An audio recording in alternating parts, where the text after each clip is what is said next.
ce que tu portes par la grâce de Dieu en toi, dans ton sein, c'est le plus beau cadeau qu'on puisse faire. Il y a un seul plus beau cadeau qui existe, qui ne passera pas. Le mariage passera. Les enfants passeront, nous passerons, nos corps passeront, les maisons, les voitures passeront. Mais l'Éternel, le Dieu fort, le Saint-Esprit, oh, le Dieu de gloire, le Dieu vivant. Vous savez, il y a beaucoup d'apôtres et de pasteurs qui le disent. Si vous n'avez pas l'habitude d'aimer la louange, d'aimer l'adoration, d'aimer la contemplation, d'aimer l'ivresse pour lui sur la terre, alors vous aurez du mal au paradis, vous aurez du mal au ciel. Parce qu'au ciel, il n'y a que louange.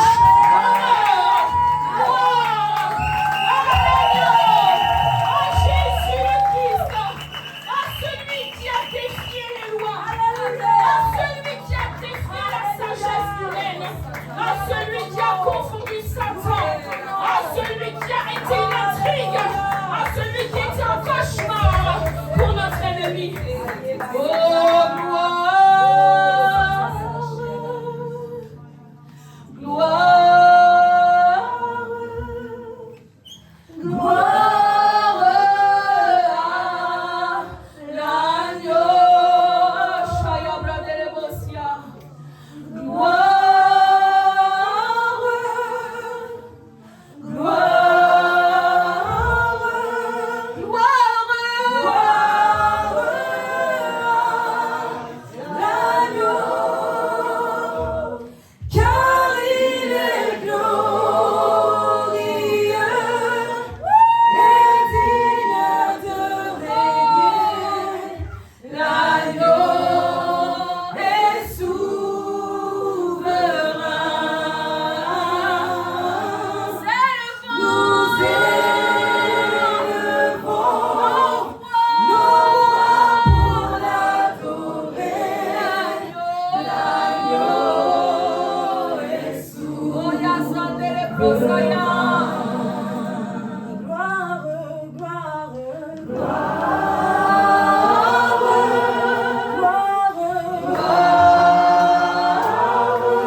Aide-nous à t'aimer comme tu nous as aimés. Aide-nous, Seigneur.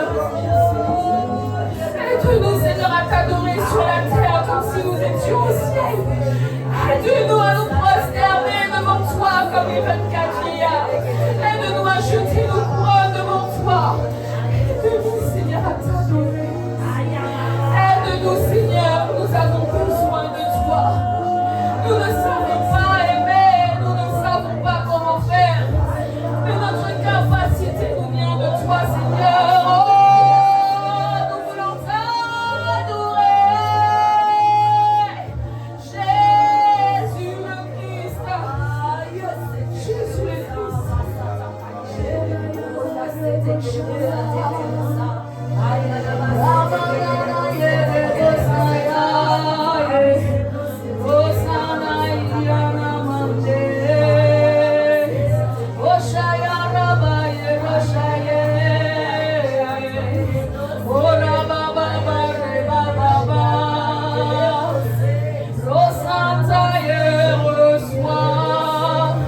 reçois la louange, reçois l'honneur, à toi seul soit la gloire, Jésus le Christ.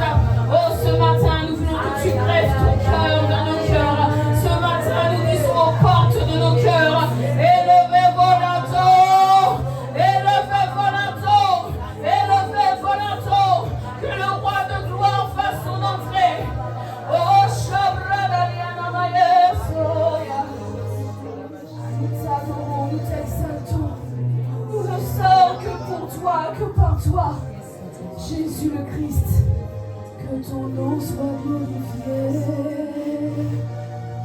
Jusqu'à ton retour, Seigneur. Que ton nom soit glorifié. Jusqu'à ton retour. Jusqu'à ton retour. Que ton nom soit glorifié. Sur la terre, dans le ciel. Jusqu'à notre dernier souffle. Que ton nom soit glorifié. Que ton nom soit adoré. Jusqu'à ton retour, pour l'éternité. Que ton nom soit glorifié. Oh, que ton nom soit adoré pour l'éternité. Que ton nom soit adoré pour l'éternité. Oh, que ton nom soit adoré pour l'éternité. Que ton nom soit adoré. Adoré pour l'éternité.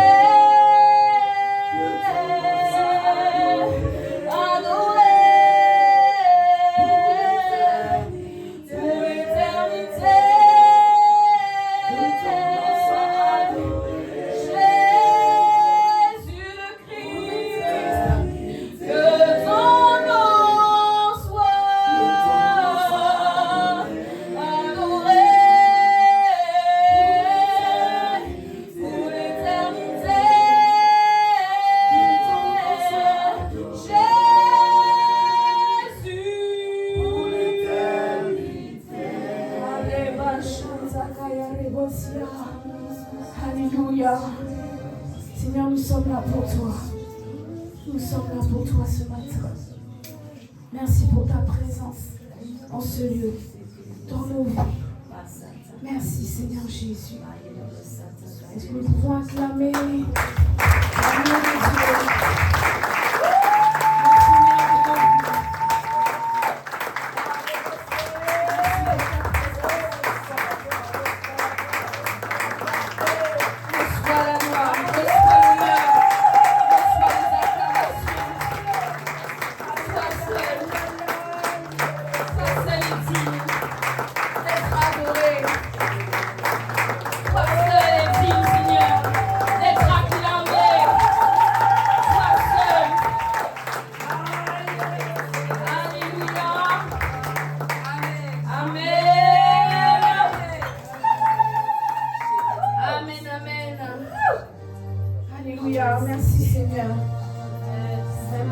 Dieu nous fasse grâce ce matin. Père, illumine les yeux de nos cœurs. Illumine les yeux de nos cœurs. Nous avons demandé à ce que les portes de nos cœurs s'élèvent pour que tu fasses ton entrée. Nous avons demandé que ton cœur soit greffé en nous. Et de nous comprendre, Seigneur, l'essence du message et de la saison de l'épouse dans laquelle nous sommes. Père, nous te supplions. Tu reviens bientôt. Tu reviens bientôt et nous avons besoin d'une onction nouvelle, l'onction de l'épouse. Aide-nous, Seigneur, à demeurer dans ces enseignements. Si nous l'avons entendu, gloire à Dieu. Si c'est la première fois, gloire à Dieu. Mais aide-nous, Seigneur, à rester dans ces enseignements jusqu'à ce que ton amour explose. Jusqu'à ce que ton amour déversé par ton esprit en nous explose, qu'il déborde. Dans le nom puissant de Jésus. Alléluia. Amen, amen. Nous on parle, amen, Seigneur.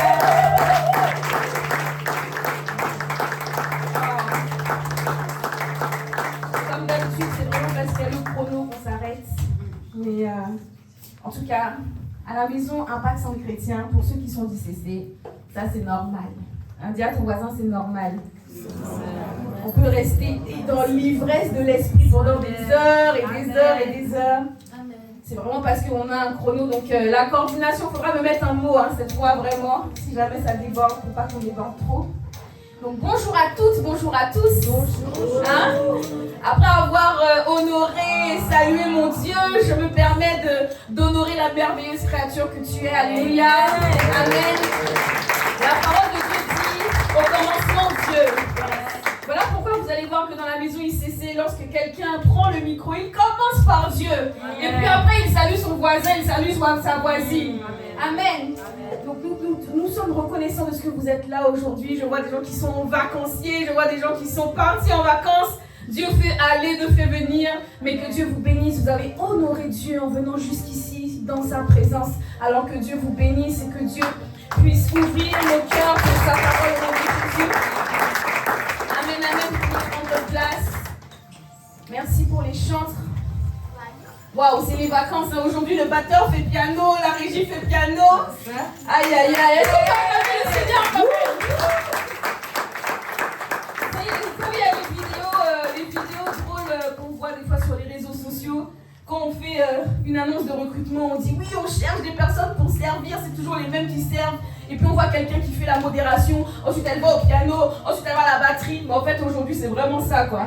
En tout cas, que Dieu vous bénisse. Vraiment, vous avez assuré. Merci Seigneur. Oui, on peut acclamer le Seigneur pour les esclaves de Jésus-Christ.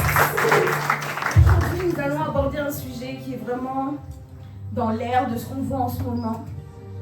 Aujourd'hui, parce qu'on est vraiment dans une saison qui est particulière. En tout cas, pour ceux qui ont senti, il y a un espèce de mouvement de l'esprit qui est en train de s'opérer depuis cet été. Déjà depuis l'année dernière, hein, quand maman Maud a fait la conférence Caïd, c'était l'épouse du roi. Et pour ceux qui ne savent pas, qui ne connaissent pas. Et là, depuis cet été, depuis la conférence, on a vraiment insisté sur l'épouse du roi. Alors aujourd'hui, on va essayer de voir un thème qui est un peu étrange. Un thème qui est un peu étrange. Capture le cœur de Dieu. Est-ce que vous savez qu'il est possible qu'un être humain insignifiant, poussière sur la terre, peut capturer le cœur du Dieu qui est dans les cieux? Dis-moi comment on fait ça. C'est ce qu'on va voir aujourd'hui par la grâce de Dieu. Peut-être pas tout aujourd'hui. Mais vous savez, comme je disais, il y a une onction particulière sur cet été. Et vraiment, on ne parle pas de l'onction de puissance, mais vraiment de l'onction de l'épouse. Et la particularité de l'épouse, c'est l'amour en fait. C'est vraiment l'amour de Dieu. Dis à ton voisin l'amour. Dis à ton autre voisin l'amour. On ne parle pas de l'amour, émotion, le sentiment, oui, je l'aime. Non, on ne parle pas de ça. On parle de l'amour agapé, l'amour de Dieu, l'amour agapé. Et Dieu nous révèle depuis juillet, donc depuis un mois, à quel point il a envie d'être aimé, et à quel point il nous aime, et à quel point il se révèle plus redoutable et plus jaloux dans l'onction de l'épouse. Quand on parle de jalousie, quand on parle du Dieu jaloux, quand on parle du Dieu jaloux, de manière générale, quand on parle de jalousie, c'est entre deux personnes qui s'aiment, c'est entre deux époux. Je ne suis pas jaloux de mon frère, On ne parle pas de la jalousie entre frères et sœurs, on parle vraiment de la jalousie entre les époux. Et donc, ce qui est extraordinaire dans la dimension de l'épouse, dans l'onction de l'épouse, c'est que ça fait ressortir une casquette de Dieu qu'on appelle le Dieu jaloux. À chaque fois que Israël va marcher avec Dieu et qu'ils vont découvrir une facette de Dieu, ils vont lui donner un nom. Jéhovah Jireh, Jéhovah Rapha. À chaque fois, ils vont lui donner un nom. Le Dieu qui sauve, le Dieu qui nourrit, le Dieu qui protège. Mais là, il y a une catégorie de personnes dans laquelle nous, il faut qu'on entre dans cette saison de la fin du temps. C'est la catégorie qui connaît et qui manifeste et qui fait le Dieu jaloux se manifester dans nos vies, se manifester sur la terre. Amen. Vous savez, mon père, l'apôtre Ivan, a donné une révélation qui m'a marqué. En fait, il a donné tellement de paroles pendant la chambre haute. Qui était à la chambre haute? Waouh! Que ce soit en connecté, que ce soit en distanciel, en tout cas, vraiment, c'était trop fort. C'était vraiment puissant. On a entendu des rémas et des révélations que son serviteur n'avait pas eues depuis qu'il a commencé le ministère. Vous savez, il y a beaucoup de paroles qu'on entend chaque fois dans tous les temps de prière. Oui, tu vas récupérer les années que tu as, qu'on t'a volées, tout ça là, ok. Mais les paroles, il y a des révélations qu'on a reçues qui sont pour une saison particulière. On avait vu ça déjà, je ne sais plus quand. On avait parlé du temps chronos et du temps kairos. Le temps chronos, c'est les minutes et les secondes, c'est les heures qui passent, c'est les mois qui passent. Mais le temps kairos, c'est le temps de Dieu. Ça veut dire qu'il y a des temps et des circonstances. Quand elles arrivent, il faut que le peuple de Dieu s'ajuste pour être dans le mouvement de l'esprit, dans le mouvement du temps kairos que l'esprit est en train d'opérer sur la terre. Si tu comprends ce que je l'ai dit, juste Amen. Amen.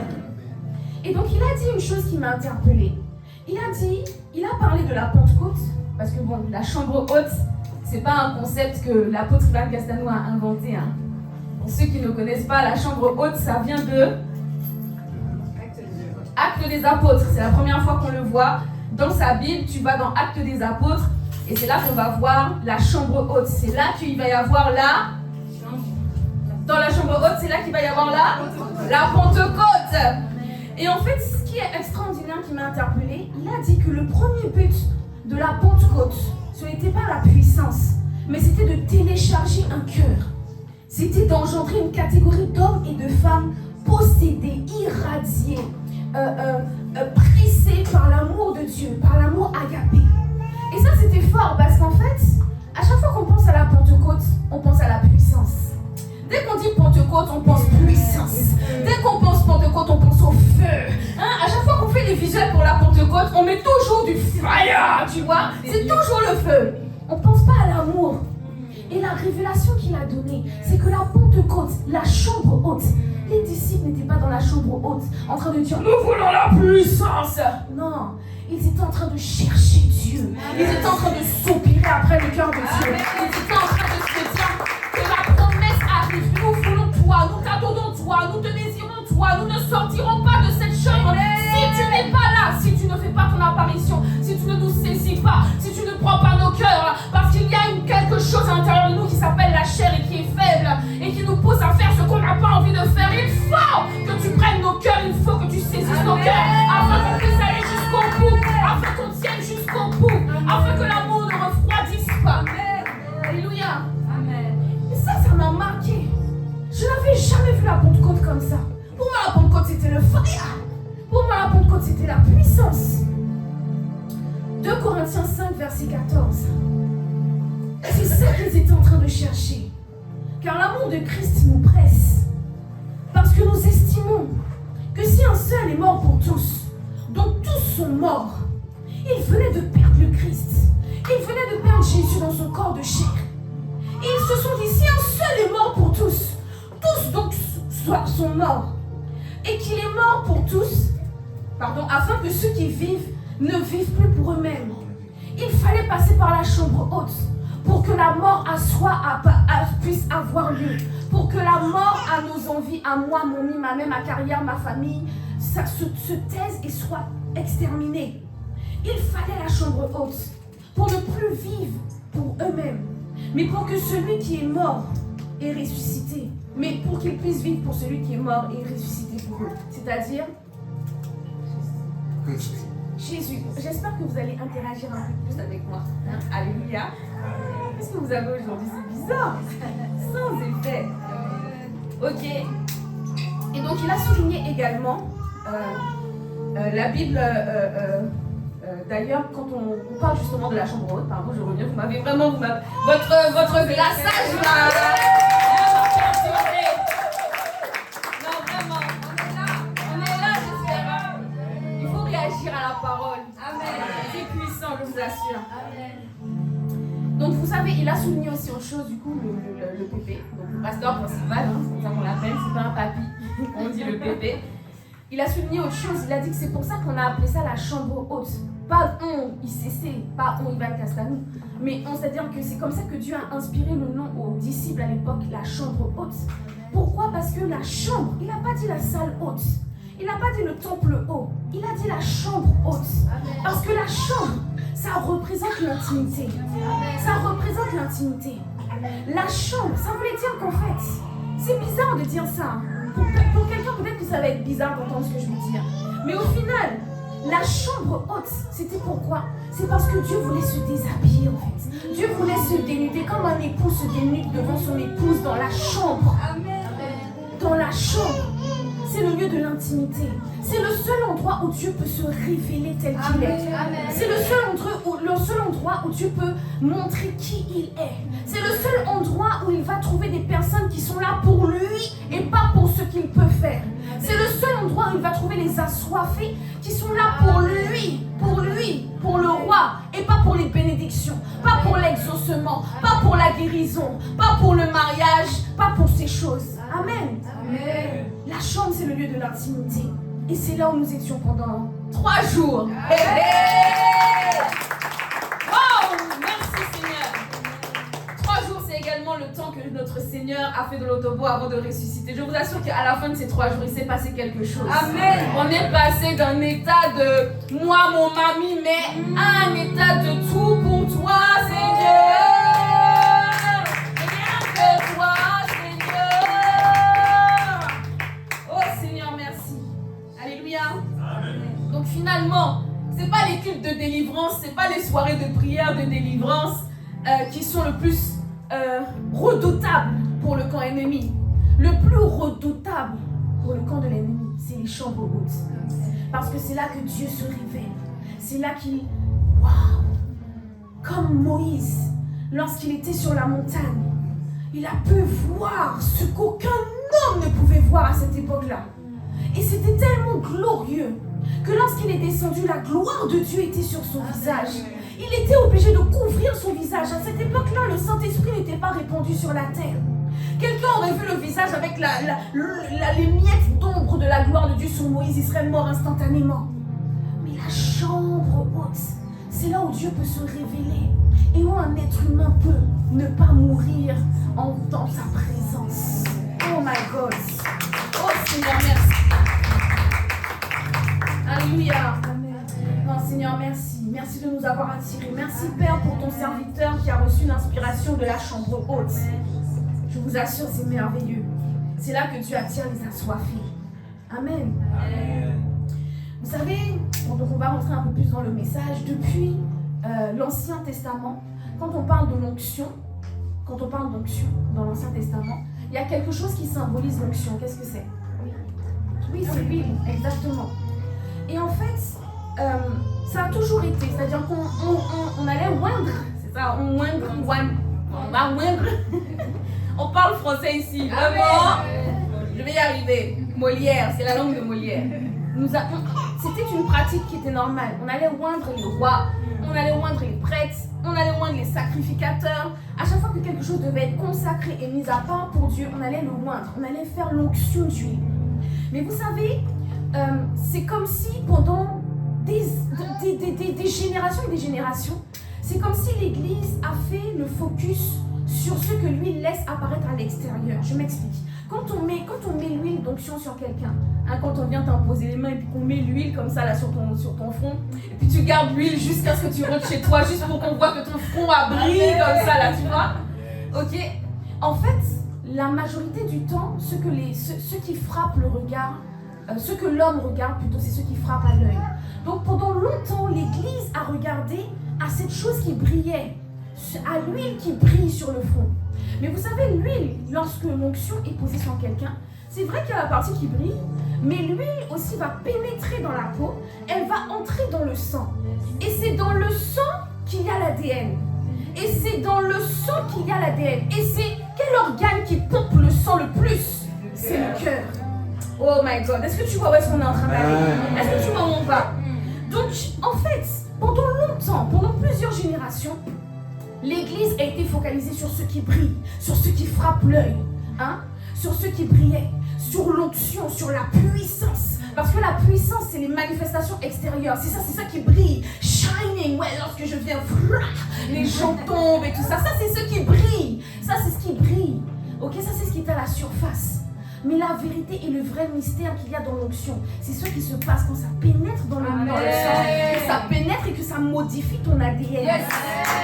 C'était ça le mystère qu'il y avait dans l'onction. Ce n'était pas la puissance, c'était ce qui pouvait se passer dans le cœur. C'est que ce que Dieu a toujours voulu greffer dans l'être humain, c'est son cœur. C'est son cœur. Parce que même la puissance est quelque chose qui peut être dangereux. La preuve, Jésus dit qu'à la fin des temps, plusieurs diront, mais Seigneur, n'avons-nous pas guéri en ton nom, n'avons-nous pas chassé les démons en ton nom? Et il dira, je ne vous ai point connu, je ne vous ai pas connu. Oh, c'est même pas dans le message. Où est-ce qu'on connaît, selon la parole de Dieu, lorsqu'on dit qu'un homme connaît une femme, c'est dans l'intimité. Quand on dit qu'un homme connaît une femme dans la parole de Dieu, c'est lorsqu'ils ont eu une relation intime. C'est là que le mariage se fait. Ça fait de vous dire perversif. Vous voyez? Il dit, je ne vous ai pas connu. Ça veut dire que je ne vous ai pas, vous n'étiez pas dans la chambre. Vous n'étiez pas dans la chambre. Là où je connais mon épouse, c'est dans la chambre. C'est pas dans le salon, c'est pas sur le parvis. C'est dans la chambre. Amen. Ça vient de venir. Je ne peux pas acclamer le Seigneur. Merci. Et nous sommes dans cette génération de l'Église qui doit entrer dans la chambre, qui doit entrer dans le lieu secret, qui doit connaître son Dieu et que son Dieu doit connaître. Amen. Il y a une autorité supérieure dans l'homme et la femme dont le cœur a été greffé, dont le cœur de Dieu a été greffé à l'intérieur de lui.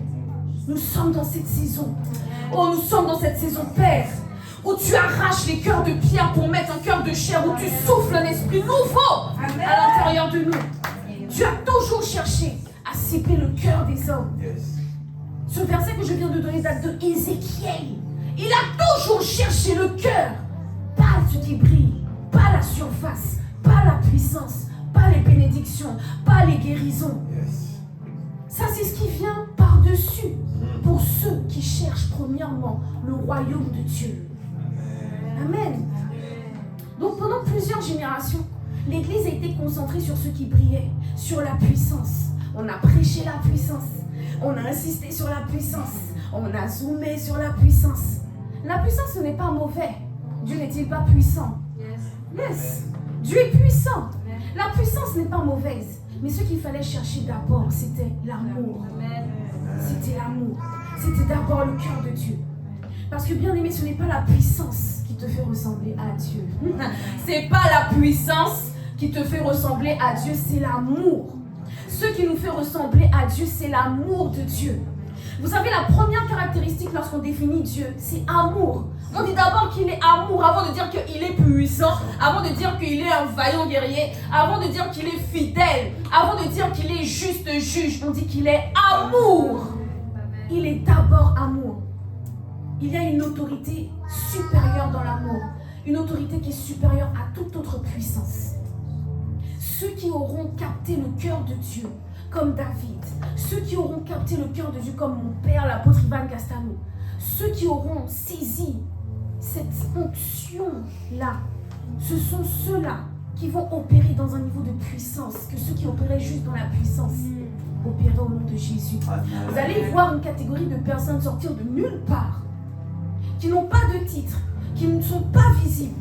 Des Davids qui ont le cœur de Dieu, qui sont dans la bergerie, en train de s'occuper de son frère, en train de s'occuper de sa sœur, en train de prier pour les gens de sa famille d'Impact, en train de prier pour la jeunesse, en train d'intercéder sur les chaînes d'intercession pour que le territoire soit gagné à Christ.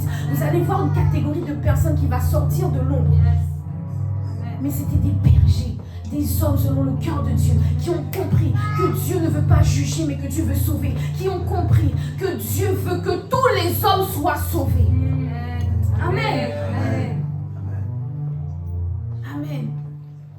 L'histoire de l'Église nous a montré et prouvé qu'on peut manifester la puissance, qu'on peut servir Dieu sans l'amour. Et plusieurs hommes de Dieu, des grands hommes de Dieu, ont essayé de nous alerter à plusieurs reprises. Il y a eu toutes sortes de grands réveils dans l'histoire de l'Église. Et à plusieurs reprises, ceux qui ont été à l'initiative de ces réveils et qui ont opéré dans l'onction justement de la puissance, à un moment donné, de tous, au moins une fois, ont été alertés par Dieu. Et ils nous ont alertés, mais on a continué. Aujourd'hui, on rentre dans l'onction de l'épouse au nom puissant de Jésus. Amen. Je me rappelle même de cette histoire de Benny Hinn, pour ceux qui connaissent, un grand évangéliste qui opérait dans la puissance. Et il a dit qu'un jour, je ne sais plus si c'était un rêve ou s'il a été enlevé comme l'apôtre Paul, mais en tout cas, il se retrouvait au ciel et il ne passait pas. Benny Hinn, un des pères de nos pères qui s'appelle Mamadou Karambiri, le pasteur Mamadou Karambiri, il a dit qu'au bout de, je ne sais plus, 20 ans de ministère, je ne sais plus combien d'années, où il a opéré dans l'onction, dans la puissance, il a même ressuscité des gens. Il a dit qu'à un moment donné, il s'est retrouvé devant Dieu et que Dieu lui a dit, toutes ces années-là, ça n'a servi à rien. Est-ce que tu imagines avoir ressuscité des morts au nom de Jésus-Christ? Et quand tu arrives devant Jésus-Christ, il te dit, ça n'a servi à rien, tu ne passes pas. Tu ne passes pas. Pourquoi? 1 Corinthiens 13, un de mes versets préférés. En effet, si je parlais les langues des hommes, et même celles des anges, sans avoir l'amour, je ne serais rien de plus qu'une trompette claironnante ou une cymbale bruyante. Si j'avais des prophéties, on a vu l'ère des prophètes surgir, si je connaissais tous les secrets, et si je possédais toute la connaissance, si j'avais même toute la plénitude, la foi jusqu'à transporter les montagnes, sans l'amour, je ne serais rien. Si même je sacrifiais tous mes biens, dans une version il dit même si je me brûlais vivant, je crois, et si j'allais jusqu'à donner à ma vie pour aider les autres. Vous imaginez quelqu'un qui est prêt à se sacrifier à donner sa vie pour aider quelqu'un d'autre. Mais s'il le fait en se disant, même si je meurs, au moins mon nom sera sur les annales jusqu'à ce que Jésus revienne. S'il se disait ça, il aura échoué. Parce qu'il cherchait la gloire même après sa mort. Là, Dieu dit, si je sacrifiais tous mes biens jusqu'à ma propre vie pour aider les autres au point de m'en vanter, sans l'amour, cela ne servirait de rien. Donc il y a des personnes qui vont se sacrifier pour d'autres personnes en se disant dans le ciel, on va dire, ouais, Shabbat, je sais pas si c'est un prénom. Shabbat. Toi aussi tu t'es sacrifié comme Jésus le Christ. Sans l'amour, ça ne vaut rien. Donc vous comprenez que le dépôt le plus important qu'on doit chérir, qu'on doit chercher, qu'on doit cultiver, auprès duquel on doit soupirer, c'est agape, c'est l'amour de Dieu. Alléluia. Décidons de cultiver cet amour. En plus de ça, franchement, Dieu nous a bénis un pacte sans chrétien. Yes. On a un adorateur. On a un homme selon le cœur de Dieu. Vous savez, depuis que je suis un pacte sans chrétien, et puis même j'écoute les vidéos depuis plus de 15 ans, j'écoute les plus anciennes vidéos. Il a toujours fait cette prière. Aide-moi à t'aimer. Aide-moi à t'aimer comme tu m'as aimé. Aide-moi à aimer les autres comme tu les aimes. Je l'ai toujours entendu prier comme ça. Et vous savez, quand il a commencé le ministère, il expliquait justement que plusieurs personnes venaient en disant « Ah, mais il n'y a pas la puissance, il n'y a pas la puissance. » La puissance est venue bien après à un pacte chrétien, dans l'histoire d'ICC. Mais ça a commencé par une soif, ça a commencé par un cœur. Beaucoup de personnes, durant toutes ces années, ont arrêté, sont tombées, sont même retournées dans le monde. Mais il est encore là, pas parce qu'il est meilleur que quelqu'un d'autre, non. Mais parce qu'en fait, il y avait une soif à l'intérieur de lui qui a attiré un cœur qu'on appelle le cœur de Dieu. Amen. Amen. On a la grâce d'avoir un modèle, un adorateur. Dieu dit d'imiter ce qui m'écrit.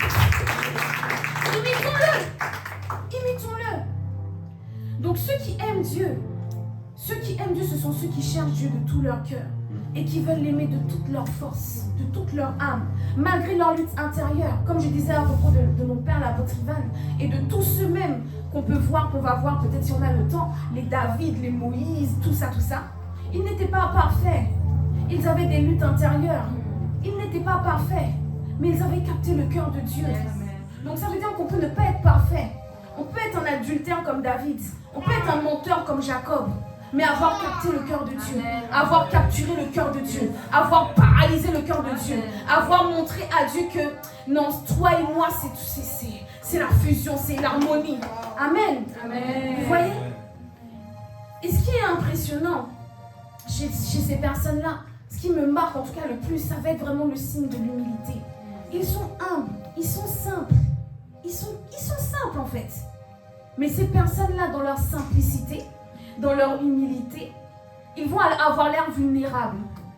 Ils vont avoir l'air comme Jésus, d'être des personnes dont on ne détourne même pas le regard. Ils vont pas être impressionnants. Ils vont être comme toi et moi, les choses viles et les choses faibles que Dieu choisit pour confondre celles qui sont fortes, celles qui sont sages. Oh, yes! Merci Seigneur. Vous voyez, ces personnes vont avoir l'air d'être vulnérables, mais elles sont puissantes. Amen. Et c'est ça qui va toujours confondre Satan. Il va toujours être confondu par cette espèce de forme qui a l'air d'être de la vulnérabilité, mais qui s'appelle en vérité de l'humilité, qui s'appelle de la simplicité. Donc ce n'est pas parce que tu vois quelqu'un, il est là, il est simple, il est humble, qu'il est vulnérable. Non, il est puissant. Les personnes qui ont capté le cœur de Dieu, qui ont l'amour de Dieu dans leur cœur, ce sont ce que mon père appelle des terminators. Ce sont des intrigues. Ils sont intrigants.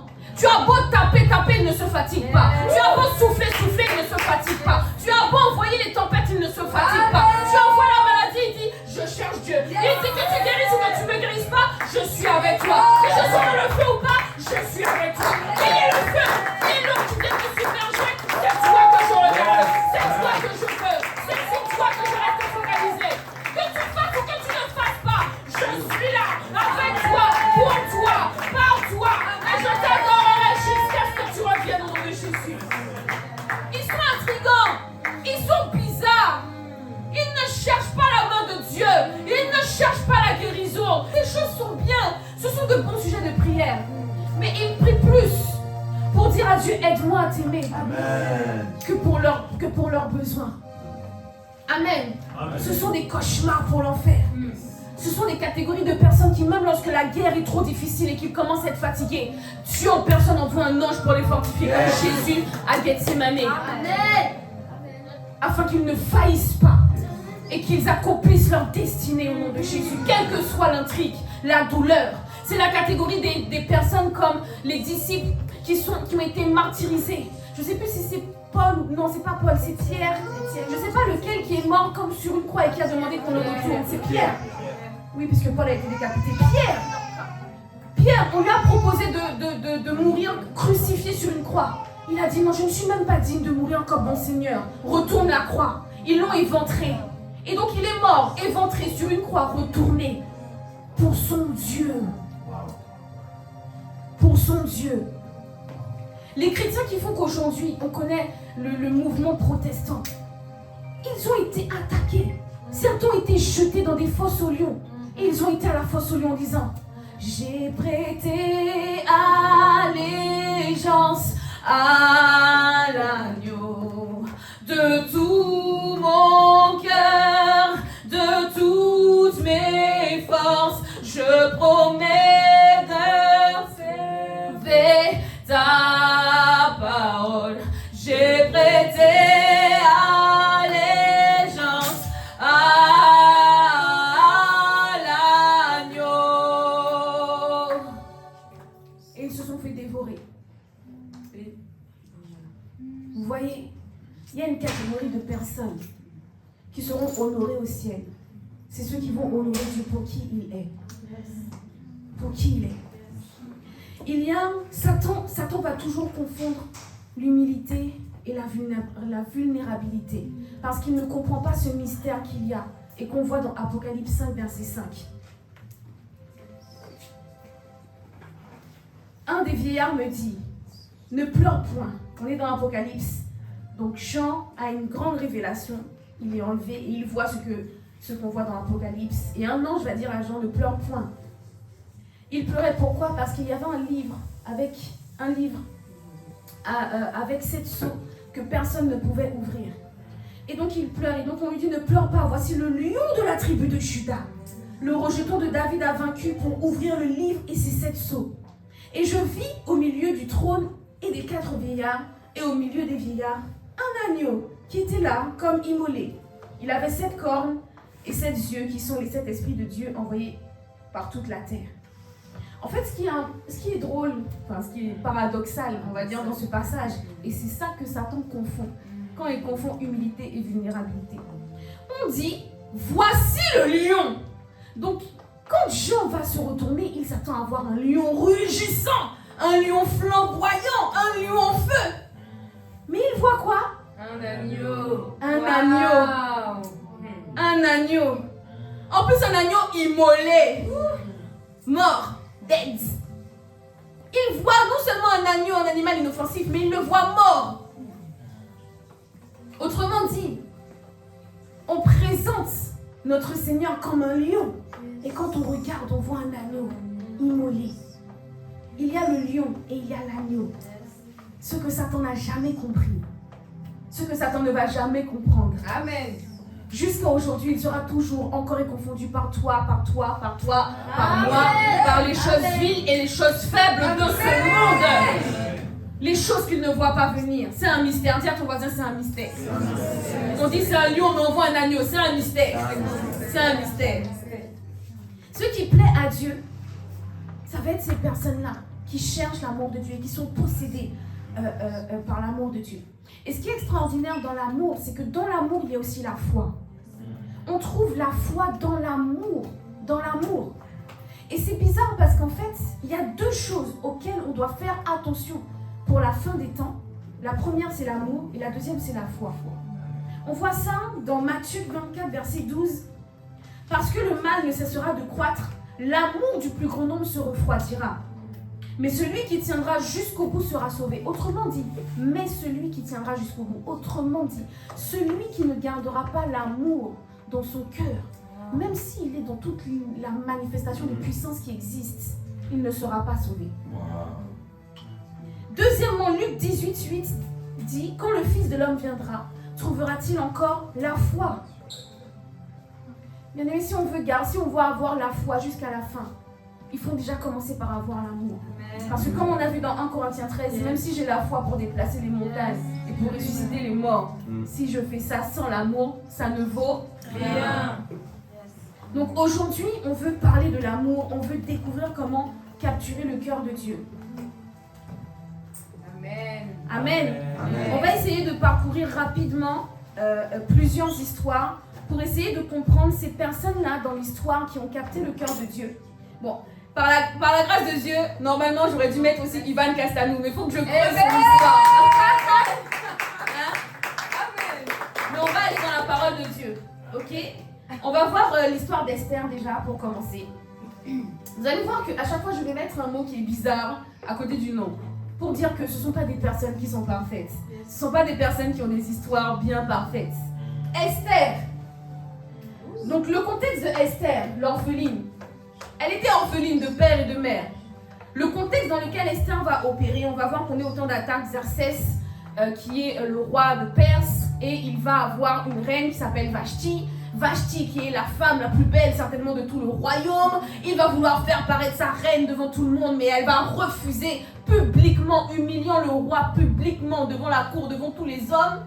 Et donc cette reine va être destituée. Elle va être destituée, elle va être mise aux oubliettes.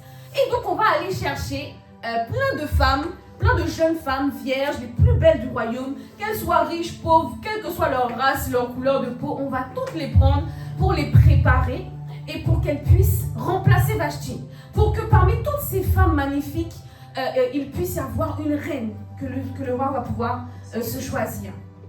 Et on va voir en fait qu'elle va avoir un certain nombre de temps de préparation, ça va durer 12 mois, ça va durer un an. On voit ça dans Esther 2 au verset 12. Après avoir accompli 12 mois selon la prescription concernant les femmes, 6 mois dans l'huile de myrrhe, 6 mois dans les aromates, etc. C'est après avoir accompli ce temps de préparation qu'elle veut pouvoir se présenter et paraître devant le roi et que le roi, si le roi se souvient ou si le roi dit son nom, c'est alors que ce sera le symbole de ce qu'il a choisi cette femme et que ce sera sa femme, ce sera sa reine officielle. Et toutes les autres qu'il ne nommera pas finissent dans la maison des concubines, là où le roi ne va pas, là où on appelle de temps en temps, tu vois. Ok ? Et donc, ce qui est intéressant dans cette histoire et qu'on va voir et qu'il faut qu'on capte, premièrement, c'est la préparation justement. Il y a une préparation. Pourquoi ? Toutes les femmes, donc ça veut dire que tous les chrétiens, comme dans la parabole des 10 vierges, il y aura toujours un temps de préparation. Amen. Un temps où on va devoir cultiver l'huile, pas ce qui brille. On a compris maintenant que c'est l'amour, ce qui entre dans l'ADN, qui entre dans le sang, qui est pompé dans le cœur et qui transforme la personne. Amen. Donc les personnes qui vont se préparer avant que Jésus ne revienne, ici c'était 1 an, c'était 12 mois. Mais dans le temps que Dieu a préparé dans son agenda avant son retour, il va falloir que nous les chrétiens, on se prépare comme Esther et toutes ces personnes ont été... se sont préparées. Elles se sont toutes préparées. C'est pas Esther qui s'est préparée seule et puis les autres se sont pas préparées. Donc elle a eu la grâce et la faveur de sentir la myrrhe plus que les autres. Non, elles sentaient toute la myrrhe, elles avaient tout le parfum, elles avaient toutes été rééduquées à la manière du royaume pour plaire au roi, pour être au goût du roi, pour avoir l'odeur que le roi aime. Vous voyez ? Ça s'appelle la loi du processus. Ça s'appelle la loi du processus parce que comme on dit, ma mère Juliana Ondo, il n'y a pas d'ascenseur vers le sommet, il n'y a que des étapes, il n'y a que des escaliers. Yes. Donc ces escaliers, c'est quoi ? Ça va être des épreuves, comme on a vu la dernière fois, dans lesquelles il faut qu'on se réjouisse. Les épreuves qui vont éprouver la foi, qui vont faire sortir plus le caractère de Dieu, qui vont faire sortir la patience, l'humilité. Ce sont ces épreuves-là de la vie qui vont nous montrer si vraiment on a un cœur qui est intéressé par Dieu ou intéressé par la main de Dieu. Amen. Amen. Donc ce temps de préparation pour nous qui sommes en Christ, c'est l'image du temps qu'on doit mettre à part pour Dieu, pour se sanctifier, pour se laver, pour se purifier. Comment est-ce qu'on se lave ? Non, pardon, spirituellement. Ok, bon, physiquement on se lave avec de l'eau. Ok, spirituellement, comment est-ce qu'on lave ?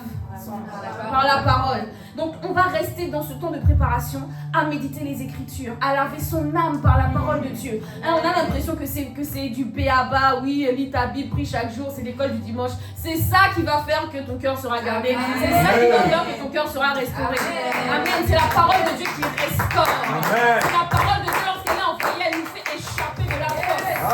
Amen. C'est la parole de Dieu qui brise le roc. Amen. Donc ce temps de préparation, pour nous qui sommes en Christ, c'est le temps où on va demeurer dans sa présence, le chercher. On va se mettre à part, comme Esther et ses femmes. Elles ont été mises à part dans un coin du château, là où personne d'autre n'a accès. Elles vont être mises à part pour se sanctifier, se laver, se purifier, s'aromater, se parfumer, se mettre à la mode, au style du royaume. Parce qu'elles venaient de toutes parts, de toute éducation. Il y en a qui étaient pauvres, il y en a qui étaient modestes, il y en a qui étaient déjà riches. Mais elles n'avaient pas le même niveau d'éducation. Elles n'avaient pas la même culture, la même éducation. Waouh, merci Seigneur. Vous voyez qu'en fait, dans le temps de la préparation, même la culture, même l'éducation qu'on a reçue, toutes ces choses-là, on doit les passer au filtre de la parole de Dieu. On doit les passer au filtre de la parole de Dieu. Parce que notre culture, elle est humaine. Notre éducation, elle est humaine. Elle est influencée par ce que les hommes pensent qui était bien. Mais ça ne veut pas dire que c'est une bonne chose selon la parole de Dieu. Donc ce temps de préparation, c'est un temps où on va filtrer ma culture, mon éducation, ma manière de penser, ma manière de faire. Je passe au filtre, je me sanctifie, je me mets à part, je prie, je le cherche. Je cherche à plaire au cœur du roi, pas à me faire plaisir. Amen. C'est là où on va voir le renoncement. Donc Apocalypse 19, verset 7 dit, les noces de l'agneau sont venues, et son épouse s'est préparée. On doit se préparer. Esther, c'était une figure prophétique de l'église au niveau d'épouse. Celle qui se prépare à rencontrer l'époux. Amen. C'est pas tous les croyants qui vont être enlevés. De la même manière que c'est pas toutes les femmes qui ont été choisies. Il y avait une seule qui pouvait arriver avec, et sur laquelle on pouvait mettre la couronne. De la même manière, ce ne sont pas les 10 qui sont rentrés. De la même manière, il y en a qui seront enlevés et il y en a qui vont rester. Amen. Et je prie qu'on soit dans cette catégorie de ceux qui vont être enlevés au sang de Jésus. Moi-même, je saisis cette parole. Amen. Parce qu'on peut être là devant vous en train de prêcher et échouer. Hey, ça ne sera pas notre partage au nom de Jésus. Amen. Deuxièmement, dans l'histoire d'Esther, ce qu'on va voir, c'est le renoncement. Ce qui est intéressant dans l'histoire d'Esther, on va le voir dans Esther 2, verset 15, c'est que lorsque le tour d'Esther va venir, lorsque son tour va venir, elle va faire quelque chose de particulier. On dit qu'elle ne demanda, parce qu'en fait, oui, voilà, quand elle se présente devant le roi, les femmes, elles ont le choix, elles ont la possibilité de choisir tous les bijoux, les meilleures robes, etc., pour se parer et pour paraître devant le roi avec, selon elle, ce qui est le plus beau, quoi. Et Esther, ce qui est particulier, c'est qu'elle ne va pas choisir ce que son âme aime. Elle ne va pas choisir ce qui brille aux yeux des femmes. Elle venait d'un lieu qui était modeste. La richesse qu'on lui a proposée était certainement quelque chose qu'elle n'avait jamais vu de ses yeux. Vous imaginez, vous n'avez jamais été chez Chanel et on vous emmène, aujourd'hui on vous arrivez à Paris et on vous emmène sur les Champs-Élysées. On t'emmène dans le magasin Chanel et on te dit open bar, no limites, pas de carte bleue, pas de limites, pas de limites. Non mais est-ce que tu imagines? Bon, je sais pas c'est quoi ta marque préférée, Cartier, Louis, bon les marques de luxe, hein. Hermès, Louis Vuitton. On t'emmène, hein, c'est ça. On t'emmène là-bas dans la boutique, dans la bijouterie. Et puis on te dit open bar, tu peux tout prendre. Tu peux tout porter. Non, est-ce que tu imagines? J'imagine. Ah, tu imagines, hein? Moi aussi, j'imagine. J'imagine. Hein, les personnes comme moi, on aime les chaussures. On m'emmène chez Louis Boutin. Et puis on me dit open bar. Hey! Je sors de là avec toutes les chaussures toutes les chaussures qu'il a produites. Toutes les chaussures. Je sors de là avec tous les modèles. Hein? Donc vous imaginez, c'est ce qui s'est passé en fait. On a présenté à Esther des choses magnifiques.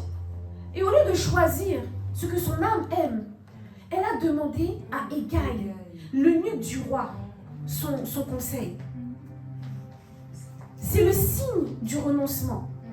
Parce que son âme aimait, on va pas se mentir, franchement, entre toi et moi. C'est pas parce que Esther était trop spirituelle, hein. C'est pas parce qu'Esther était trop spirituelle. Esther a aimé ce qu'elle a vu. Esther a aimé ce qu'elle a vu. Comme moi j'aime ce que je vois chez Louboutin. Esther a aimé ce qu'elle a vu comme toi tu aimes ce que tu vois chez Hermès. Esther a aimé ce qu'elle a vu comme toi tu aimes ce que tu vois chez Chanel. Elle a aimé ce qu'elle a vu. Mais elle a dit non, pas ma volonté. Wow. Oh Esther, l'orpheline qui n'a même pas grandi dans la richesse. Bon, écoutez. Imaginez que je prends la fille de Donald Trump et je lui dis open bar chez Coco Chanel. Mais je vais ensuite chercher quelqu'un qui vit dans un bidonville là, d'un village profond de la France, qui est pauvre comme ça là. Et puis je l'amène aussi dans le même magasin et je lui dis open bar. Mais est-ce que vous imaginez l'âme? Est-ce que vous imaginez? C'est même pas comme si on a proposé ça à quelqu'un qui a l'habitude de voir ça. C'est quelqu'un qui n'a pas l'habitude de voir ça. My God. Mais elle a décidé de faire preuve de renoncement. Yes. Elle a dit non, pas ma volonté. Hégaï, qu'est-ce que tu me conseilles? Hégaï, c'était l'image ou le symbole du Saint-Esprit. C'est ce qu'on a vu pendant la conférence. Et qu'on savait déjà même avant. C'est pas une nouvelle révélation. Mais Hégaï était le symbole du Saint-Esprit. Elle a préféré consulter le Saint-Esprit. Elle a préféré consulter celui qui était proche du roi, qui connaît les goûts du roi, qui connaît le style du maître, pour choisir ce que lui proposait. Et c'était quelque chose de modeste, c'était quelque chose de simple. Mais elle a accepté de prendre ça plutôt que ce que son âme était en train de convoiter. Elle a choisi ça. Elle a renoncé à la richesse, elle a renoncé à la luxure pour paraître devant le roi selon ce qui pourrait plaire au roi. En fait, cette parade-là de choisir les ornements, les bijoux, cette parade-là d'aller chez Cartier et de dire open bar, c'était juste pour tester le cœur. C'était juste pour tester le cœur. Pour voir, tu veux la richesse, tu veux la gloire, Tu veux la couronne? Tu veux la position? Ou tu me veux moi? Vous savez, c'est comme un homme qui est riche, un homme qui a beaucoup d'héritage et qui doit se marier. Au moment de la saison du mariage, je ne sais pas si vous regardez les séries coréennes. Bon, je ne regarde pas les séries coréennes, mais des fois je vois les extraits là sur les réseaux sociaux. C'est tellement miséricorde. Et en fait, c'est drôle parce que c'est toujours un gars hyper riche ou une femme hyper riche, millionnaire, milliardaire. C'est la saison du mariage, tout le monde veut la marier. Pourquoi? Ou tout le monde veut le marier. Pourquoi? Parce qu'il est riche. Et lui, il cherche une femme qui va l'aimer pour qui il est. Et il va toujours dans cette petite série-là aller trouver la fille qui est pauvre comme ça, là, que personne ne regarde, que personne ne calcule. Il va l'habiller, il va la coiffer, tout là. Et c'est cette personne-là qui finit par marier. Et on voit toutes les prétendantes qui étaient dans le même standing que lui être déçues. Il y aura beaucoup de déceptions. Il y aura beaucoup de déceptions ce jour-là. Ce ne sera pas notre partage aujourd'hui.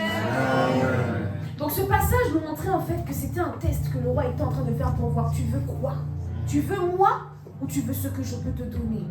Tu veux moi ou tu veux la position? Moi ou la couronne? Moi ou la richesse? Moi ou la guérison? Moi ou les enfants? Moi ou le mariage? Moi ou la fertilité? Tu veux quoi? Tu veux quoi? Tu veux quoi?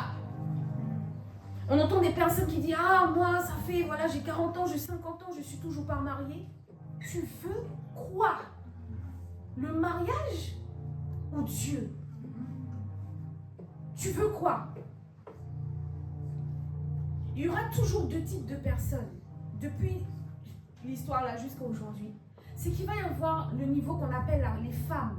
Les femmes ou encore les vierges folles, celles qui vont faire passer leur désir avant le désir du Dieu, avant le désir du roi. Et puis il va y avoir la catégorie de ce qu'on appelle épouse. L'épouse, c'est celle qui se fiche de ses désirs, de ses besoins. C'est celle qui meurt à elle-même. Elle meurt à moi, mon mi, ma mère. Elle meurt à ses désirs. Elle meurt à la convoitise de la chair. Elle meurt à la passion. Elle meurt à ces choses. Pour rester focalisée sur le cœur de Dieu, sur qu'est-ce qui plaît à mon Dieu, qu'est-ce qui plaît au roi. Tous les jours, quand elle se réveille, elle dit, mais qu'est-ce que je peux faire encore? Qu'est-ce qui te plaît? Qu'est-ce que tu aimes? Qu'est-ce qu'il y a en moi que je dois enlever? Qu'est-ce qu'il y a en moi qui doit être enlevé, qui doit être retiré? Qu'est-ce qu'il y a à l'intérieur de moi qui doit arrêter de polluer mon âme, de polluer mes pensées, de polluer mes alentours, de polluer ma vie? Qu'est-ce qu'il y a dans mon cœur qui est un déchet que Satan a déposé? Qu'est-ce qu'il y a dans mon cœur et qui doit sortir afin que ton cœur soit révélé pleinement? Deux types de personnes. Au final, pourquoi est-ce que le roi va choisir Esther plus que les autres? On voit ça dans Esther 2, verset 17. Le roi aima Esther plus que toutes les autres femmes. Et on va voir qu'il va mettre la couronne sur sa tête. En fait, ce qui va plaire au roi, c'est le cœur d'Esther, c'est son caractère, c'est ce qui est à l'intérieur. Il a dit, en voici une qui ne va pas me faire comme Vashti. En voici une qui ne va pas s'enfler d'orgueil parce qu'elle a tous les ornements, elle a tout ceci, tout cela. Et puis, du jour au lendemain, comme madame a tout ce qu'elle a, tout ce qu'elle veut, elle peut se permettre de m'humilier devant les hommes, de m'humilier publiquement, en fait. Il va dire, en voici une qui va rester à sa place, qui va rester humble, qui va rester sage, qui sera une aide, qui sera de bons conseils. En voici une qui va m'aimer pour qui je suis. Voilà pourquoi le roi a choisi Esther. Esther, on dit que les femmes qui lui ont été présentées pour le roi, elles étaient les plus belles du royaume. Mais ce n'est pas la beauté d'Esther qui a touché le roi. Elles étaient toutes belles. Elle n'était peut-être même pas la plus belle parmi toutes ces femmes. Mais il y avait une beauté à l'intérieur d'elle qui a capturé le cœur du roi. Amen. Qui a paralysé le cœur de Dieu. Amen. Vous voyez? Pourquoi le roi était... On va voir même que le roi a été prêt à faire une dinguerie, comme disent les jeunes. Il était prêt à faire une dinguerie pour Esther. Qui connaît la dinguerie? Aller donner les royaumes. Exactement. On va voir ça juste pour terminer. Esther 5, verset 3. Qu'est-ce qui se passe dans le contexte? Pour ceux qui ne connaissent pas l'histoire, en fait, Esther est juive, mais elle ne va pas révéler sa nationalité. Elle ne va pas révéler d'où elle vient. Et donc, un édit va être publié pour exterminer tous les juifs, pour tuer tous les juifs. Donc, ça veut dire que tu sois reine ou pas reine, on va te tuer. Et donc, lorsque ça va parvenir aux oreilles d'Esther, Esther, au début, elle ne va pas comprendre. Au départ, elle ne va pas avoir la bonne attitude. Pourquoi? Parce que Esther à ce moment-là, était dans le château. Elle était dans la cage dorée. Elle ne voyait pas ce qui se passait dans le royaume. C'est-à-dire qu'elle est la reine d'un royaume, mais elle n'est même pas au courant qu'il y a un édit qui est publié pour exterminer son peuple. Elle est la reine d'un royaume qui n'est pas au courant d'une loi dans son royaume. C'est comme si Brigitte Macron, il y a une loi qui sort, et puis la reine, et puis Brigitte Macron n'est pas au courant de cette loi. C'est bizarre. Elle était dans la cage dorée. Elle a failli basculer dans le camp des gens qui restent dans le confort. Mais Dieu va se révéler à elle. Elle va comprendre que là c'est un temps particulier et que si elle est à cette place, ce n'est pas pour rien. C'est là qu'on va basculer dans un autre visage de Esther. Celle qui va se sacrifier, qui va se mortifier pour qu'un peuple soit sauvé. Elle va rentrer dans la catégorie de celles qui vont se mortifier pour donner la vie, pour comment dire ça, pour interpeller le cœur de Dieu en fait. Et donc quand elle va faire ça, elle va se présenter devant le roi dans un contexte qui est illégal. Dis à ton voisin illégal. Illégal. À cette époque-là, on n'avait pas le droit, lorsque le roi est en train d'exercer la politique dans sa cour avec ses ministres, on n'a pas le droit d'entrer dans la cour du roi si ce n'est pas le roi qui t'a appelé. Et la sentence qui était sur quiconque, qui que ce soit, quel que ce soit son nom, sa position, son titre, qui que ce soit rentre dans cette salle, dans la cour du roi, sans avoir été invité, est puni de mort. Et donc elle va faire ce jeûne, elle va se mortifier pour donner la vie, elle va attirer et interpeller le cœur de Dieu. Et là, lorsqu'elle va entrer dans cette salle, j'imagine les grands châteaux, les portes immenses là de plusieurs mètres, quand tu ouvres là, ça fait... Et là, silence dans la salle. Tout le monde se retourne et voit cette femme qui ose entrer dans la cour du roi sans avoir été invitée. Et là, j'imagine tous les conseillers en train de... Comment elle a conseillé? J'imagine en train de parler comme ça, susurrer, chuchoter. Mais le roi va être paralysé. Oh, Esther.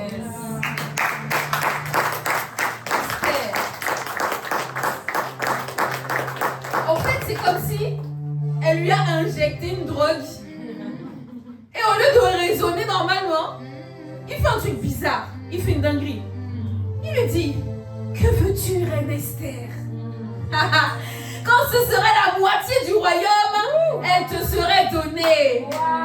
Devant tous les ministres, devant ceux qui soupirent pour avoir la moitié du royaume, devant toutes les personnes qui sont là à côté du roi, juste parce que eux, ils veulent accéder à cette position. Ils veulent avoir la moitié du royaume. Et puis toi, tu viens, tu n'es même pas dans la politique. Tu n'es même pas dans ce domaine-là. Et puis on te propose comme ça. Est-ce que vous imaginez? Non, c'est fort. Une femme d'un président en pleine assemblée générale avec les ministres. Et là, tous les ministres la regardent. Mais qu'est-ce qu'elle fait là, celle-là? Franchement, soit celle qui fait juste ça, quoi. Et là, le président la regarde et dit, mon épouse, si c'était la moitié de tous les territoires français qu'il y a sur la planète de la Terre, je te le donnerais. Hey! Tu veux quoi? La Guyane? Tu veux quoi? Tu veux quel territoire? Tu veux la métropole? Tu veux quoi? Hein? Tu veux quoi? T'imagines? Est-ce que vous imaginez? Est-ce que c'est pas une folie? C'est totalement fou. Le roi va carrément perdre sa rationalité géopolitique parce qu'il est paralysé. Il est captivé. Il est admiratif. Il est pas raciste, pas restémi. Ça veut dire quoi? On va aller dans Ephésiens 5, 27, on va atterrir ici. Quand on parle de l'épouse, et c'est le cas de Esther, on dit, afin de faire paraître devant lui cette église glorieuse, sans tache, ni ride, ni rien de semblable, mais sainte et irrépréhensible. En fait, quand l'église, ou quand l'épouse du niveau de Esther atteint ce niveau de maturité, qui est la maturité de l'épouse qui cherche à plaire au cœur du roi, en fait, elle obtient même ce qu'elle n'a pas demandé. Elle obtient les guérisons qu'elle n'a pas demandées, les conversions qu'elle n'a... Oh, je reçois au nom de Jésus. Elle reçoit les conversions qu'elle n'a pas demandées. Elle reçoit les guérisons qu'elle n'a pas demandées. Elle reçoit les sphères d'influence qu'elle n'a pas demandées. Elle reçoit les royaumes de la terre qu'elle n'a pas demandés. Elle reçoit les nations qu'elle n'a pas demandées. Et elle fait partie de ceux qui seront, dont le plus petit sera un millier, une nation. Elle fait partie de ces gens-là. Esther, l'orpheline, la pauvre, qui devient celle qui, lorsqu'elle apparaît devant le roi, le roi lui propose tout, la moitié de son royaume. Dans cette époque-là, on faisait la guerre pour conquérir un royaume. On sacrifiait sa vie pour le royaume. On sacrifiait des soldats pour avoir la moitié du royaume. Et elle, gratuit, offert, cadeau. La moitié de mon royaume. Esther. Oh. Alléluia. Est-ce qu'on peut acclamer Dieu pour Esther?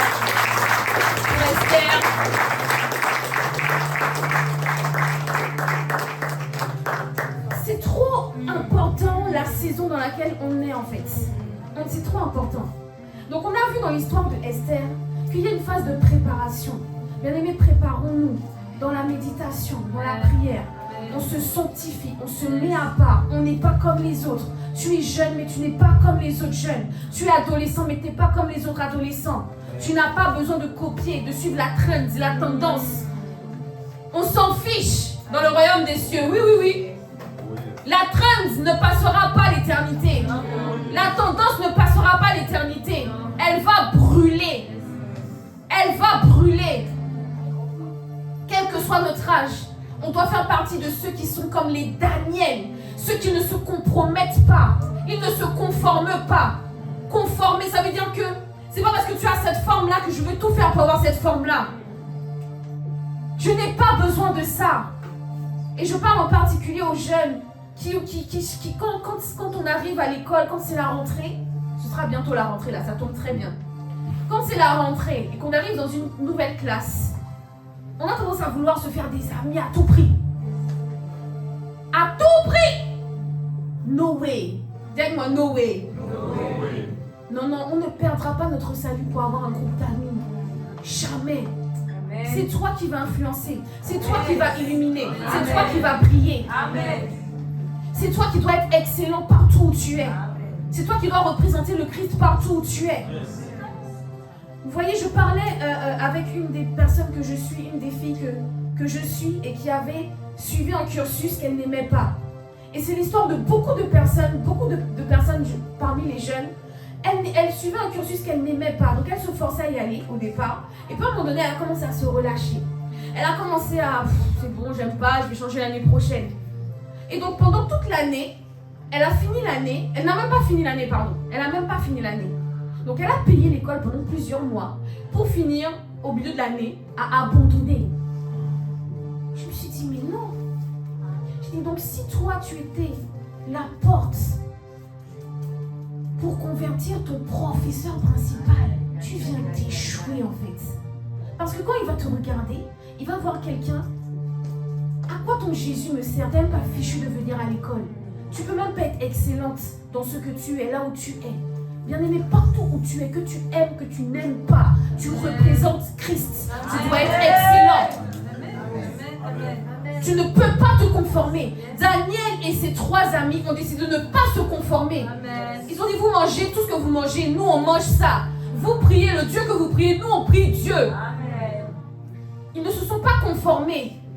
Que tu aimes, que tu n'aimes pas l'autre. Vous croyez que Daniel et ses amis étaient contents d'être là où ils étaient? Ils venaient d'être déportés de leur pays. On venait de détruire le temple. Nebuchadnezzar a détruit le temple que Salomon a construit. Un des plus beaux temples qui existait sur la terre des vivants. Maintenant, il y a la cité royale. Alléluia. Ils ont vu ce temple être détruit. Ils ont été déportés. Ils étaient esclaves. C'est juste qu'ils étaient esclaves dans la cour du roi. Des fois, on est là au milieu des hommes, au milieu du monde. Et puis, on essaie de se conformer. On essaie de se faire petit.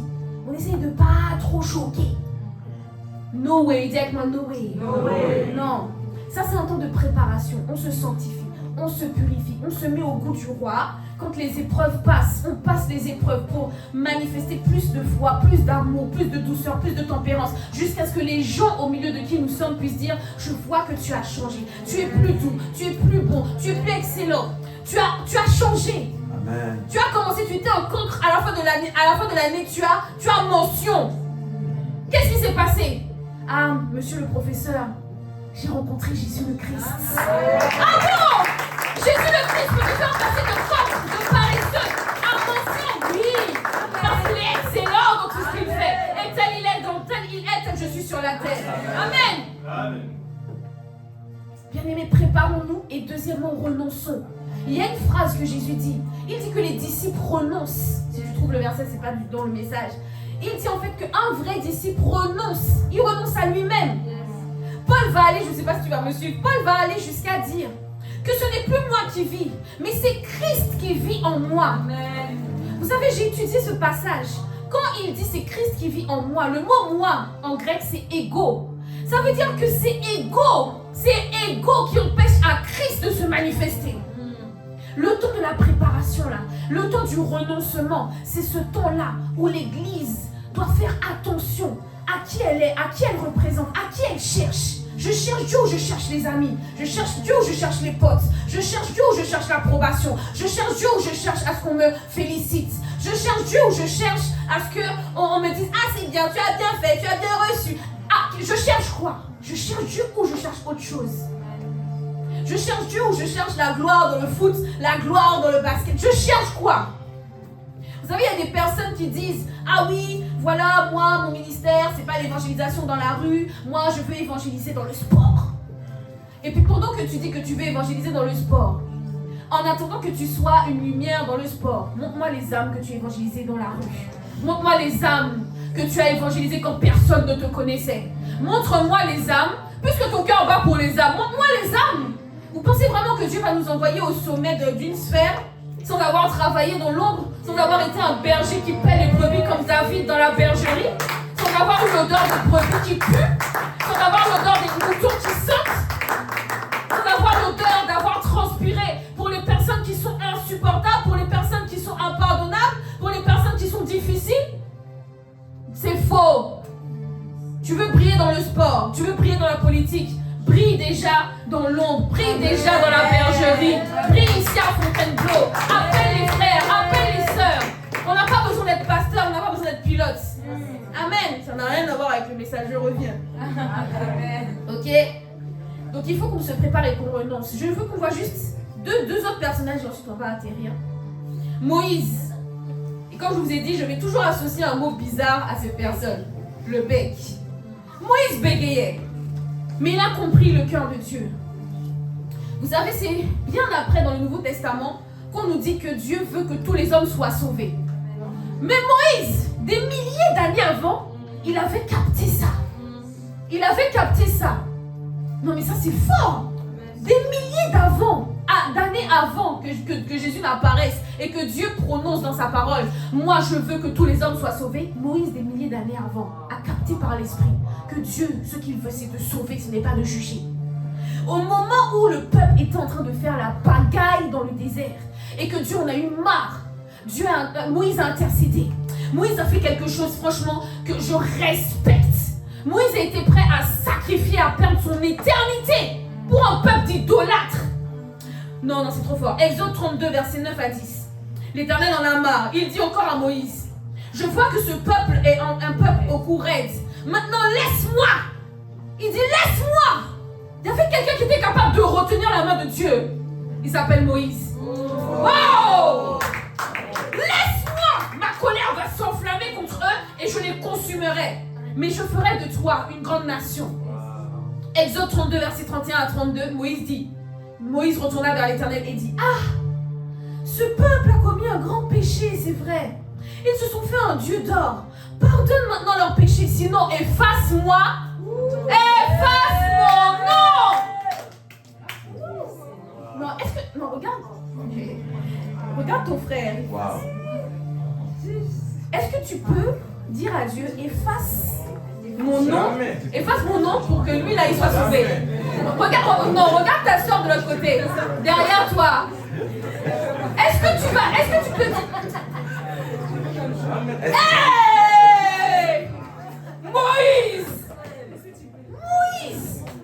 C'est quel niveau? Non, Moïse. Oh, il a capté le cœur de Dieu. Et pourtant, Dieu seul sait à quel point Moïse a opéré. Oh, nouvelle révélation. Dieu seul sait à quel point Moïse a opéré dans la puissance. Dieu seul sait à quel point. Nous tous là, je dis Dieu seul. Nous tous là, on a lu Exode. Hein? Nous tous, on a vu les 10 commandements, le film ou le dessin animé. Même les enfants connaissent. Même Dieu, même les enfants savent que Moïse a ouvert la mer rouge. On n'a jamais vu un homme opérer dans un tel niveau de puissance. Et pourtant, ce n'était pas la puissance qui caractérisait Moïse. Oh my God, Moïse. Moïse a dit à Dieu une phrase que je ne sais même pas si je peux le prononcer. Efface.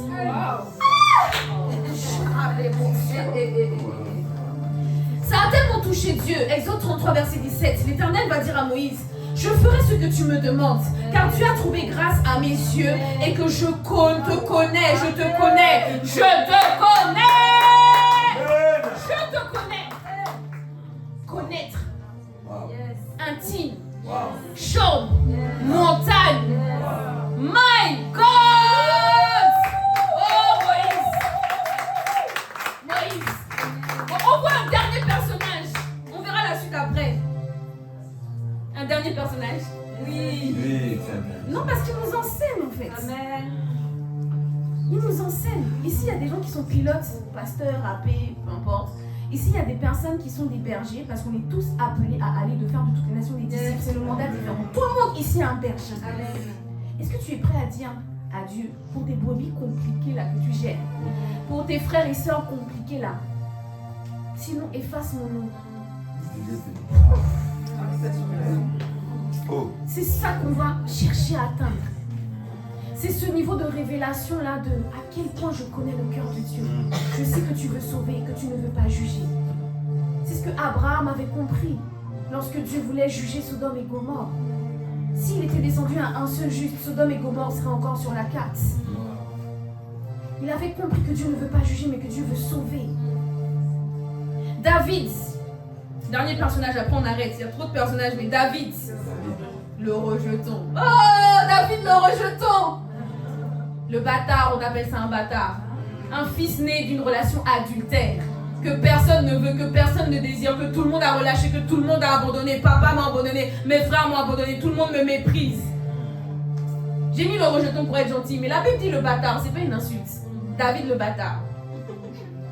1 Samuel 13, verset 14, l'Éternel s'est choisi un homme selon son cœur et l'a destiné à être le chef de son peuple.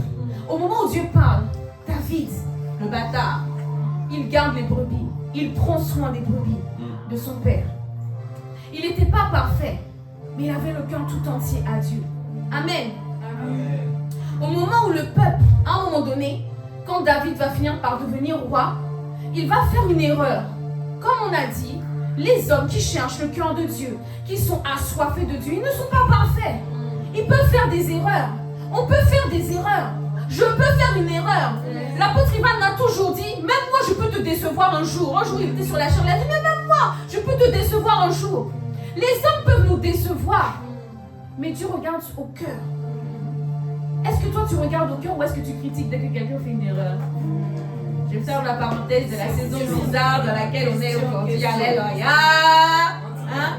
Amen. Et donc, il va faire une erreur. Il va dénombrer, il va compter, il va faire le dénombrement en Israël. Ce que Dieu ne voulait pas.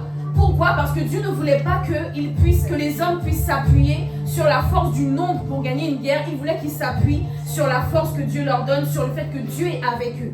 Mais David, bizarrement secoué par une idée bizarre, va faire une erreur. Et en faisant cette erreur, il désobéit à Dieu et le peuple va être frappé de lèpre ou je ne sais pas, mais en tout cas, ils vont être frappés, ils vont commencer à mourir. Et là, c'est là que celui qui a capté le cœur de Dieu va comprendre. Et il va dire dans 1 Chronique 21, verset 17, « N'est-ce pas moi qui ai ordonné de faire le dénombrement du peuple? C'est moi qui ai péché, c'est moi qui ai fait le mal, mais ces brebis. » David avait compris que le peuple, là, c'était comme les brebis qu'il gardait derrière la maison. Mais ces brebis, qu'ont-elles fait? Éternel mon Dieu, que ta main soit donc sur moi et sur la maison de mon père, et qu'elle ne soit pas sur ton peuple pour le frapper. David était prêt à se laisser tuer. Vous savez, quand c'est question de vie ou de mort, il y a une espèce d'instinct. Il y a un instinct à l'intérieur de toi, de survie. Voilà, il y a un instinct de survie à l'intérieur de toi qui te pousse à faire un choix pour que tu vives. David aurait pu se cacher. David aurait pu dire, bon, je laisse la plaie passer et puis après je vais apparaître comme si de rien n'était. Non, non, non, non. David avait compris le cœur de Dieu. Il avait compris que Dieu ne veut pas juger, que Dieu ne veut pas frapper, que Dieu cherche un homme, que Dieu cherche une femme, que Dieu cherche un rempart pour intercéder, pour prier, pour prier. Il avait compris ça. Dieu nous cherche.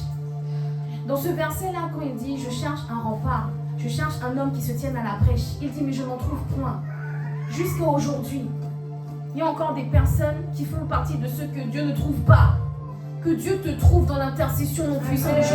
Que Dieu te trouve dans la prière. Que Dieu te trouve en train de prendre soin, d'aller visiter, d'appeler les gens au nom de Jésus. Et donc, David, qui va comprendre le cœur, qui va avoir un cœur de berger pour les brebis, va dire à Dieu de détourner cette malédiction pour que lui soit frappé. Mais dans 1 Chronique, verset 21, verset 15, Dieu va parler à l'ange, il va dire « Assez, retire ta main maintenant !» Donc David a tellement intercédé que finalement, Dieu va arrêter la malédiction qui frappait Israël. Et Dieu, en fait, David, va comprendre ce cœur-là. Il va préférer mourir plutôt que de laisser le peuple être frappé à sa place. Mais comme Dieu aime David, Dieu va dire non, pas toi. Pas toi. Donc non seulement il ne va pas frapper le peuple, mais il va épargner en plus David. Un intercesseur.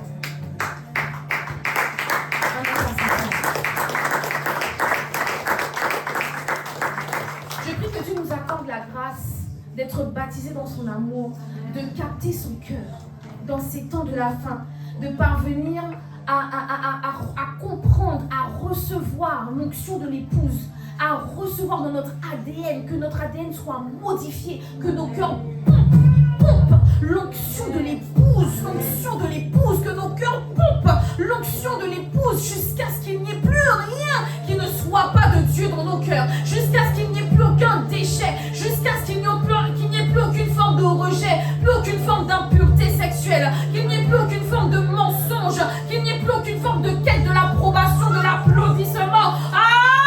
Père, dans le nom puissant de Jésus, nous te supplions, baptise-nous dans ton amour, baptise-nous, enracine-nous dans ton amour. Fais-nous comprendre ce que ces hommes qui n'avaient même pas le Saint-Esprit avaient compris. Oh my God! Nous avons le Saint-Esprit. Et on étudie dans ta parole que le Saint-Esprit a déversé ton amour à l'intérieur de nos cœurs. Il faut que ce soit physique, que ce soit palpable. C'est la saison. C'est la saison. C'est la saison. Est-ce qu'on peut se tenir debout si nous le pouvons et lever la voix au nom de Jésus? C'est la saison, Abba Père, pour opérer dans la dimension de l'épouse, pour opérer dans la dimension de ceux qui aiment Dieu. Ramasandele Bosikaya, Roshandele Baye Baye, Osatakaya Badele Bosia. Tu nous as montré que tu veux être aimé.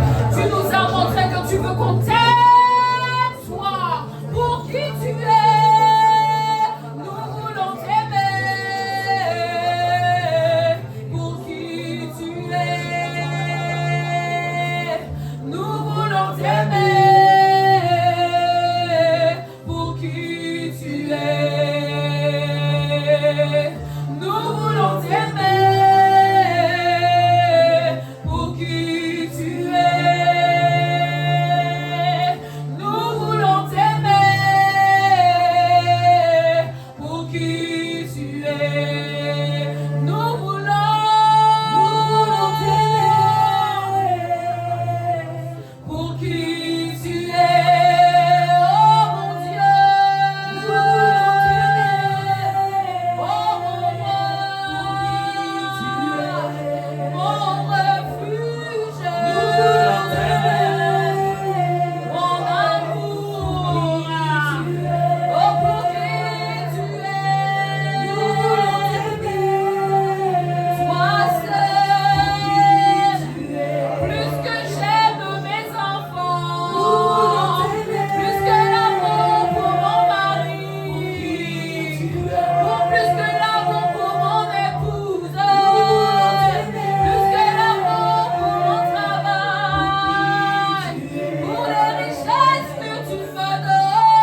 David a soupiré pour le cœur de Dieu, malgré ses défauts, ses imperfections.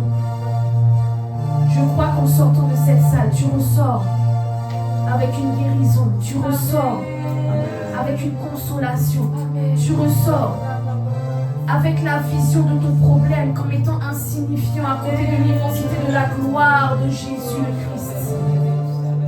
Je crois que tu sors avec une conscience de l'amour de Dieu, de la vérité. À ceux qui ont capté ce cœur, Père, tu as dit que ceux qui te cherchent premièrement, tu donnes par-dessus tout ce que les païens recherchent. Alors Père, dans le nom puissant de Jésus, étends ta main de grâce. Alors que tu dis dans ta parole que celui qui fait de toi ses délices, tu lui donnes ce que son cœur désire.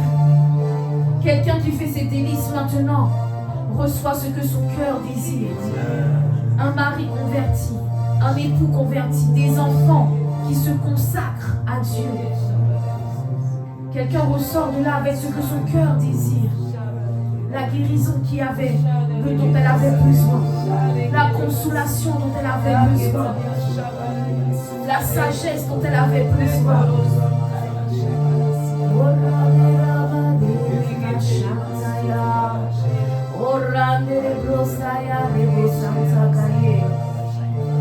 Dans le nom puissant de Jésus, Père, nous te rendons grâce pour le ministère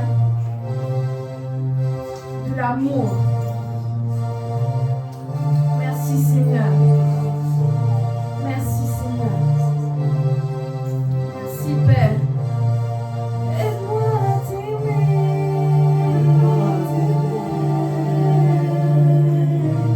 Pour qui tu es. Aide-moi à t'aimer. Pour qui tu es. Alléluia. Amen, amen.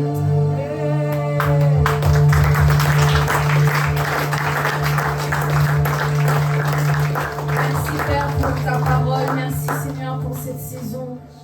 Vraiment, vous savez, quand j'étais dans le monde, je disais que j'étais née à la mauvaise période. J'aurais voulu naître plus tôt pour connaître les années 70-80.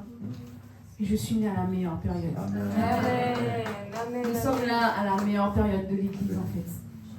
Que Dieu nous accorde la grâce de capter ce cœur et de faire notre part en tant qu'épouse du roi, de se soucier de ce qui plaît au cœur du roi. Amen. Que Dieu vous bénisse.